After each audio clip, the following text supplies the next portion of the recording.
CL Gupta की factory पर खून के छींटे लगे हैं। सीएल गुप्ता की फैक्ट्री में एक मजदूर मर गया। इससे पहले भी एक मजदूर की मौत हुई, जिसके बाद एक और मजदूर की मौत सीएल गुप्ता की फैक्ट्री में हुई है। परिजनों ने लगाया हत्या का आरोप। डबल शिफ्ट में दिया गया मौत का डोज। परिवार ने मजदूर को 31 बार कॉल किया, लेकिन मजदूर ने कोई फोन नहीं उठाया। मजदूर 2 तारीख को ड्यूटी गया था।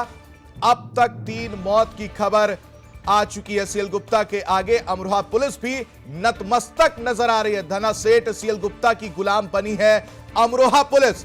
मृतक मजदूर के पीड़ित परिजनों को ही धमका रही है पुलिस। इससे पहले भी कई मजदूरों की जान जा चुकी है। जान योगी सरकार में बड़े बड़े माफिया गुंडे थर-थर कांप रहे हैं। वहीं सीएल गुप्ता का कॉलर पकड़ने की हिम्मत अभी तक किसी में नहीं हुई। सीएल गुप्ता पर आखिर कार्रवाई कब होगी? आपको बताएं कि कौन है सीएल गुप्ता। मुरादाबाद का सबसे बड़ा एक्सपोर्टर है सीएल गुप्ता। एनजीटी कोर्ट ने अमरोहा में सीएल गुप्ता को फ्रॉड बताया है। कोर्ट ने 1 करोड़ 90 लाख रुपए का जुर्माना भी लगाया है। सीएल गुप्ता की कंपनी ने नियमों की धज्जियां उड़ाई हैं। मुरादाबाद का रहने वाला है सीएल गुप्ता। सीएल गुप्ता की अमरोहा में फैक्ट्री है। दुनिया के कई देशों में एक्सपोर्ट करता है सीएल गुप्ता। अब तक सीएल गुप्ता का कॉलर पकड़ने की हिम्मत किसी में नहीं हुई। आपको बताएं कि जहां गुंडे माफिया थर-थर योगी आदित्यनाथ से कांप रहे, वहीं अमरोहा में सीएल गुप्ता को पकड़ने में अब तक पुलिस नाकाम रही है। पुलिस एक तरह से नतमस्तक उनके आगे नजर आ रही है। मृतक मजदूर के परिजनों ने हत्या का आरोप लगाया है। इससे पहले भी सीएल गुप्ता की फैक्ट्री में एक मजदूर की मौत हुई थी, जिसके बाद एक और मौत का डोज दिया गया है। डबल शिफ्ट में मजदूर को बुलाया गया और डबल शिफ्ट मजदूर कर रहा था, जिसके बाद उसकी मौत हो गई। परिवार ने मजदूर को 31 बार कॉल किया, लेकिन उसके बाद भी वो कॉल नहीं उठा। जब उन्होंने पता किया तो उन्हें दुखद सूचना मिली। सीएल गुप्ता के आगे अमरोहा पुलिस भी नतमस्तक नजर आ रही है। भी करे, ससुराल से भी फ़ोन करे। इनके मोबाइल में 31 कॉल थी, किसी ने फ़ोन नहीं उठाया। 3 तारीख की शाम को 6 बजे फ़ोन जाता है कंपनी से कि आपके जो अखिलेश जो है ख़त्म हो गए हैं। ससुराल में भी फ़ोन पहुंचा, वहाँ से भी फ़ोन गए थे, और जो घर है इनका वहाँ से भी फ़ोन पहुंचा।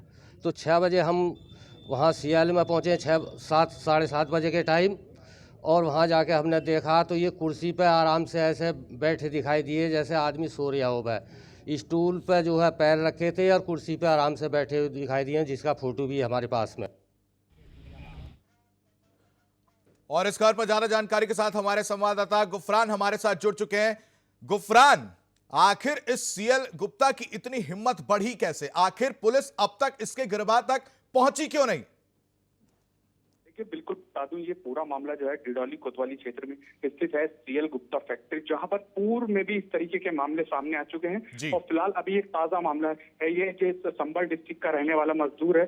इसकी परसों रात देर शाम इसकी डेथ हो गई है। फिलहाल 36 घंटे के बाद परिजनों को सूचना दी जाती है कि आपके बेटे की डेथ हो गई है। फिलहाल इसमें पूरे मामले में पुलिस ने लीपापोती के अलावा कोई काम नहीं किया है। पुलिस का परिजनों का सीधा सीधा आरोप यही है कि पुलिस पे हम लोग प्रेशर बनाते रहे कि हमारा मुकदमा दर्ज कीजिए, हत्या का मुकदमा। फिलहाल पुलिस ने भी इस पूरे मामले में सिर्फ इस तरीके से ली है कि उसका सिर्फ ये हो सके, और उसके बाद आगे जांच की बात कर रहे हैं। गुफरान, ये भी सोचने वाली बात है कि अगर वो सही थे तो पैसों का ऑफर आखिर क्यों दिया गया? बिल्कुल बड़ा आरोप यही है कि सीएल गुप्ता एक नामी गिरामी फैक्ट्री है। वो लोग यही चाहते थे कि हमारी फैक्ट्री का नाम बदनाम नहीं हो, और इस मामले को बिल्कुल लीपापोती करके दबाना चाहते थे। उन्होंने परिजनों से कहा कि आप लोग हमसे कुछ मुआवजा ले लिए और इस मामले को यही रफा दफा कर दिए। फिलहाल परिजनों का सीधा तौर पर कहना यही था कि हम लोगों को कुछ नहीं चाहिए, हमें कानूनी कार्रवाई करनी है, और कानूनी कार्रवाई के बाद ही हम आप लोगों पर मुकदमा दर्ज कराएंगे। गुफरान, जहां आप लगातार देखेंगे कि यूपी में मुख्यमंत्री योगी आदित्यनाथ बड़े बड़े माफियाओं पर कार्रवाई करवा रहे हैं, लेकिन अब तक सीएल गुप्ता बचा हुआ कैसे है? बिल्कुल बता दूं, सीएल गुप्ता के हाथ जो है कहीं ना कहीं साफ तौर पर देखा जा रहा है कि सरकार के बड़े बड़े मंत्रियों के साथ लिप्त हैं। और पूर्व में भी इस पे इस तरीके के आरोप लगते आए हैं। तो पूर्व में भी कई सारे मामले ऐसे हुए हैं कि जहां पर कई मजदूरों की मौत हुई है। तो इसमें पूरा मामला यही है कि शासन प्रशासन का कहीं ना कहीं पूरा सहयोग इस सीएल गुप्ता फैक्ट्री के साथ है। गुफरान, आप हमारे साथ बने रहिए और आपको बताते हैं कि आखिर सीएल गुप्ता है कौन? मुरादाबाद का सबसे बड़ा एक्सपोर्टर है सीएल गुप्ता। आपको बताएं, एनजीटी कोर्ट ने अमरोहा में सीएल गुप्ता को फ्रॉड बताया है। कोर्ट ने इसके ऊपर 1,90,00,000 रुपए का जुर्माना भी लगाया, लेकिन सीएल गुप्ता की कंपनी ने अब तक नियमों की धज्जियां ही उड़ाई हैं और मुरादाबाद का यह रहने वाला है सीएल गुप्ता, जिसके आगे पुलिस भी नतमस्तक है। मुरादाबाद का सबसे बड़ा एक्सपोर्टर है सीएल गुप्ता। एनजीटी कोर्ट ने अमरोहा में सीएल गुप्ता को फ्रॉड बताया है, लेकिन अभी भी किसी तरह की कार्रवाई नहीं हुई। कोर्ट ने इसके ऊपर 1,90,00,000 रुपए का जुर्माना भी लगाया। सीएल गुप्ता की कंपनी ने अभी तक नियमों की धज्जियां उड़ाई हैं। कोर्ट ने 1,90,00,000 रुपए का जुर्माना भी लगाया है, लेकिन अभी तक कोई कार्रवाई नहीं की गई है, जिसका नतीजा यह है कि एक और मजदूर की डबल शिफ्ट करने के बाद मौत हो गई। मुरादाबाद का सबसे बड़ा एक्सपोर्टर है यह सीएल गुप्ता। गुफरान, जिस तरह से कोर्ट ने 1,90,00,000 रुपए का जुर्माना लगाया है, कहीं ना कहीं यह भी सवाल है कि अब तक यह पेमेंट हुई नहीं, जुर्माना भरा नहीं, तो यह अब तक बचता कैसे आया?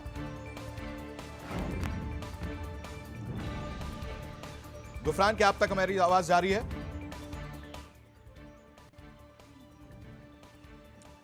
गुफरान, जिस तरह से कोर्ट ने 1,90,00,000 रुपए का जुर्माना लगाया है, कहीं ना कहीं सवाल उन लोगों के ऊपर भी है, स्थानीय प्रशासन और पुलिस के ऊपर भी है कि अब तक कार्रवाई नहीं की है।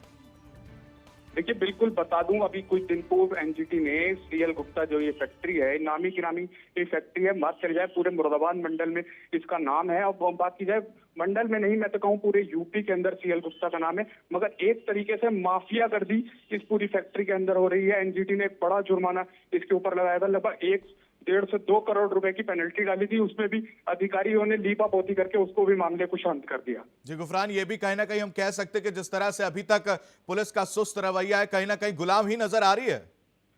बिल्कुल बिल्कुल बिल्कुल सही कह रहे हैं आप। जिस तरीके से अभी पूरे मामले में हमने परिजनों से बात की, परिजनों का साफ तौर पर कहना यही है कि पुलिस जो है हमें धमका रही है, हमें डरा रही है कि आप इस तरीके से तहरीर दीजिए, इस तरीके से तहरीर दीजिए, हम जो है पहले क्या नाम है पोस्टमार्टम कराए लेते हैं, उसके बाद आगे अगली कार्रवाई करेंगे। जी गुफरान, क्या पोस्टमार्टम रिपोर्ट कुछ आई है अभी तक, कुछ उसमें निकल कर आया?